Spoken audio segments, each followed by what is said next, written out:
Hello friends, welcome to Vamja education. આજના વિડીયોમાં આપણે ધોરણ 8 વિષય ગણિતનું ચેપ્ટર નંબર 10મું છે ઘનાકારોનું પ્રત્યક્ષીકરણ.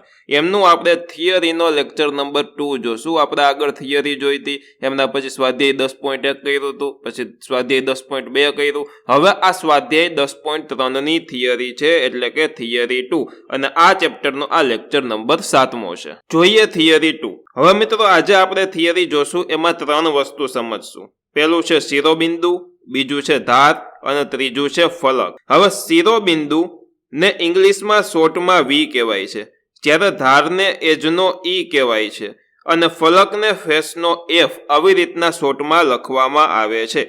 તો સૌથી પહેલા આપણે શિરોબિંદુ જોઈએ. શિરોબિંદુ કોને કહેવાય? તો કે આ આકૃતિ તમારે ધ્યાને લેવાની છે. તેમાં તમે જોશો તો આ જે પોઈન્ટ છે, આ બધા પોઈન્ટને શિરોબિંદુ કહેવામાં આવે છે. હવે તમે સમજી ગયા હશો. તો આ ક્યુબ આપેલો છે, એમાં કેટલા શિરોબિંદુ છે? તો કે 1 2 3 4 5 6 7 અને 8. તો કે આ 8 શિરોબિંદુ આમાં આપેલા છે. હવે વાત કરીએ ધારની. ધાર કોને કહેવાય? તો તમને આમાં રેખાખંડો આ ટાઈપના દેખાતા હશે, બરોબર? આ તમામ રેખાખંડો છે તે બે શિરોબિંદુને જોડે છે, તો આને કહેવામાં આવે છે ધાર. તો આ ક્યુબની અંદર કેટલી ધાર છે? તો કે આ 1 2 3 4 5 6 7 8 9 10 11 અને 12 ધાર આવેલી છે. તો શિરોબિંદુને શોર્ટમાં વી કહેવાય વર્ટેક્સનો, ધારને એજનો ઈ કહેવાય અને ફલકને ફેસનો એફ કહેવાય. હવે ફલક કેટલા છે? ફલક એટલે કે બાજુઓ કેટલી છે? તો કે જો આ પહેલી બાજુ આગળની, આ આખી બાજુ કહેવાય, બરોબર? ત્યારબાદ આ નીચેની બાજુ, આ એક બાજુ થઈ. ત્યારબાદ આ સાઈડની બાજુ, તો આ ફલક છે એક જાતનો. ત્યારબાદ આ સાઈડનો એક ફલક છે. ત્યારબાદ આ આગળની બાજુ જોઈતી, એવી જ રીતના અહીંયા પાછળની બાજુ પણ છે, બરોબર? આ પાછળની બાજુ છે તે શું છે? તો કે પાછળનો ફલક છે. અને ત્યારબાદ આ ઉપરનો ફલક, તો આને કહેવામાં આવે ફલક. ફલક કેટલા છે? તો કે એક આ બહારની બાજુનો, એક પાછળની બાજુનો, એક આ સાઈડની બાજુનો, એક આ સાઈડની બાજુનો, એક આ નીચેનો અને એક આ ઉપરનો. તો કુલ 6 ફલક આવેલા છે. ચાલો આ જ રીતના આપણે આ ચિત્રમાં ટ્રાય કરીએ. તો સૌથી પહેલા શિરોબિંદુ કેટલા? તો કે 1 2 3 4 5 6 7 અને 8 શિરોબિંદુ આવેલા છે, એટલે v બરાબર 8 આ ટાઈપે હું લખી શકું છું. ત્યારબાદ આપણે ધાર કેટલી તે જોઈએ. તો આ એક ધાર, આ બીજી, ત્રીજી, ચોથી, 5 6 7 8 9 10 11 અને 12. તો કુલ ધાર કેટલી, એટલે કે એજ કેટલી? તો કે ઈ બરાબર 12 આમ હું કહી શકું છું. એમના પછી ફલક કેટલા? તો કે જોજો, આ એક બહારની બાજુનો, એક પાછળની બાજુનો, એક આ સાઈડનો, એક આ સાઈડનો, એક નીચેનો અને એક ઉપરનો. એટલે કે કુલ 6 ફલક થયા. ફલક એટલે કે એફ બરાબર 6. તમારી પાસે કોઈ એક ક્યુબ હોય, જો આમાં તમને સમજાતું ન હોય તો તમારી પાસે ઓલો રમવાનો ક્યુબ હોય, એમાં આજુબાજુ તમે ગણી લેજો કેટલા બાજુ થાય છે, કેટલા ફલક થાય છે. અથવા તો કોઈ એક ચોરસ હોય, ચોરસ બોક્સ હોય, એ બોક્સની આજુબાજુ ગણજો, બરોબર? દાખલા તરીકે અહીંયા મેં આ એક બોક્સ દોરેલું છે. આ શું છે? બોક્સ છે. તો આ બોક્સને આ ઉપરનો ભાગ, નીચેનો ભાગ, આ સાઈડનો ભાગ, આ સાઈડનો ભાગ, પછી આ આગળનો ભાગ અને આ પાછળનો ભાગ, એવી રીતના 6 બાજુ થશે. એવી રીતના અહીંયા 3 ચિત્રો આપેલા છે, તમે જોઈ શકો છો. આમાં તમારે તમારી રીતના શિરોબિંદુ, ફલક તથા ધારો ગણવાની રહેશે. ચાલો હવે આમાંની થિયરી વાંચીએ. તો કે ઉપરોક્ત તમામ ઘન બહુકોણના જોડાણથી તૈયાર થયેલા છે. આ તમામ ઘનો છે તે કેવા છે? બહુકોણ છે. બહુકોણના જોડાણથી તૈયાર થયેલા છે. બહુકોણથી ઘેરાતા સમતલીય ભાગને ફલક કહેવામાં આવે છે. આપણને ખબર છે કે આ ત્રિકોણ એક ફલક, ત્યારબાદ આ સાઈડનો ત્રિકોણ એક ફલક, ત્યારબાદ આ બાજુનો ત્રિકોણ એક ફલક, બરોબર? આ શું થયું? ફલક થયા. આમ ઉપરોક્ત તમામ ઘન આકારો ફલક એટલે કે ફેસથી બનેલા છે, ફલકથી બનેલા છે.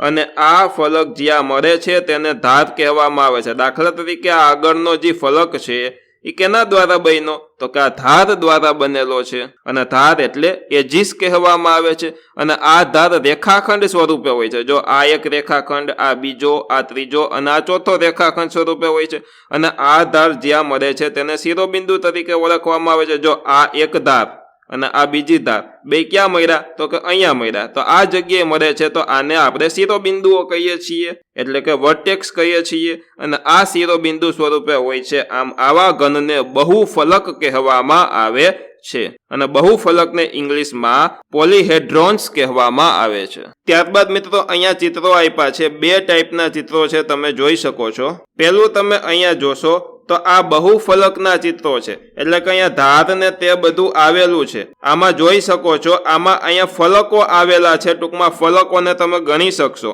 અને જ્યારે આ બાજુ તમે ચિત્રો જોશો એમાં આ બહુફલકો નથી, એટલે કે આમાં તમે ફલકો ગણી શકશો નહીં. શું કામ? તો કે આ એક ગોળ બોલ છે, બરોબર. બોલમાં બાજુ તમે જોઈ શકો, ગણી શકો? ન ગણી શકો. પછી આ એક નળાકાર છે, એમાં પણ ન ગણી શકો. હવે આ ઓલું ઢોસાને આ રીતના વાળીને આપે, બરોબર, તો ઢોસામાં તમે બાજુ ગણી શકો શંકુ આકારમાં? તો કે ન ગણી શકો. એટલે કે આવા ચિત્રો છે, આ છે તે બહુફલકો નથી. અને જ્યારે આ છે એ બાજુઓ આવેલી છે, જોઈ શકો છો, છે ને બાજુઓ, એટલે આ બાજુઓને હિસાબે આ બહુફલકો છે. એમના પછી જોવો જોઈએ તો કે અહીંયા આપણે ચિત્રો જોયા હતા જે બહુફલકો નથી, તેના માટેની થોડીક થિયરી જોઈ લઈ કે બહુફલક હોય, બહુફલક ન હોય તેવા ઘન આકારો. જોજો, બહુફલક હોય તેને પોલીહેડ્રોન્સ કહેવામાં આવે, બહુફલક ન હોય તેવા ઘન આકારોને નોન પોલીહેડ્રોન્સ કહેવામાં આવે છે. બહુફલક ન હોય તેવા કઈ રીતે એકબીજાથી જુદા પડે તેવા આકારો. તો આ વાત સમજવા ઉપરોક્ત આકૃતિનો કાળજીપૂર્વક અભ્યાસ કરો. તમે જોઈ શકશો કે નોન પોલીહેડ્રોન્સ એટલે કે બહુફલક ન હોય તેવા ઘન આકારોમાં વક્ર સપાટી આવેલી હશે.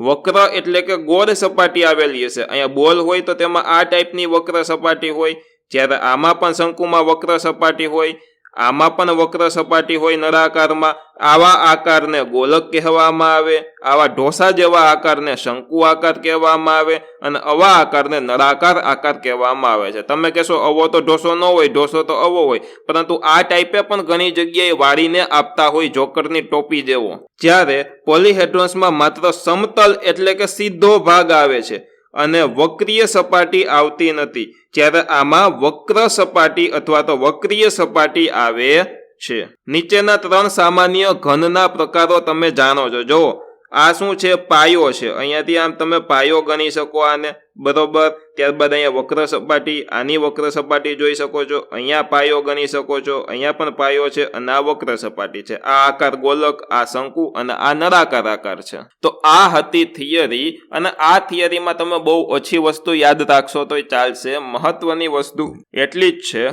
કે શિરોબિંદુને તમારે વી કહેવાનો, ધારને ઈ કહેવાનો, અને ફલકને એફ કહેવાનો. એટલે કે આકૃતિ તમને દે એમાંથી વી કેટલા છે, ઈ કેટલા છે, અને એફ કેટલા છે તે શોધતા તમને આવડવા જોઈએ. ફરી પાછું એકવાર જોઈ લઈ. આ આકૃતિમાં વી કેટલા છે? વી એટલે કે શિરોબિંદુ, એટલે કે 1 2 3 4 5 6 7 અને 8 શિરોબિંદુ છે.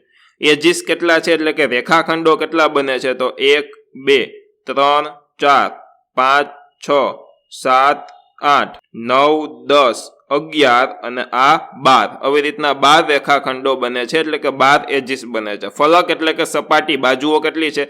આ 12ની બાજુ, આ પાછળની બાજુ, આ નીચેની, આ ઉપરની, આ સાઈડની, અને આ સાઈડની બાજુ, એટલે કે કુલ 6 બાજુ 6 ફલક બને છે. એટલે ફલક ફ ઉપરથી એફ યાદ રહી જાય, ધાર એટલે કે એ જ આપણે કહેતા હોય, એના ઉપરથી ઈ યાદ રહી જાય, અને શિરોબિંદુને તમારે વી યાદ રાખી દેવાનો, વામજાનો વી, બરોબર. ઓકે, તો આટલી જ વસ્તુ તમારે ધ્યાન રાખવાની રહેશે. તો અહીંયા આપણી આ થિયરી થાય છે પૂર્ણ. આશા રાખું છું કે તમે વ્યવસ્થિત રીતના આ થિયરી સમજી ગયા હશો. જો મિત્રો તમને સમજવા મળી છે, શીખવા મળી છે, તો ચોક્કસ વિડીયોને લાઈક કરો, અને જો તમને આવડ્યું હોય, સમજાણું હોય તો કોમેન્ટ બોક્સમાં નાઇસ વિડીયો, ગુડ વિડીયો લખીને જણાવો, જેથી કરીને મને ખ્યાલ આવે. તથા આ વિડીયોને તમારા મિત્રો, પરિવાર, દોસ્તો સાથે ચોક્કસથી શેર કરો. સબસ્ક્રાઇબ, લાઇક, કોમેન્ટ, શેર ચોક્કસથી કરજો. અને હા, તમારા ધોરણના કોર્સ ખરીદવા માટે પ્લે સ્ટોરમાંથી વામજા એજ્યુકેશન એપ્લિકેશન ડાઉનલોડ કરો.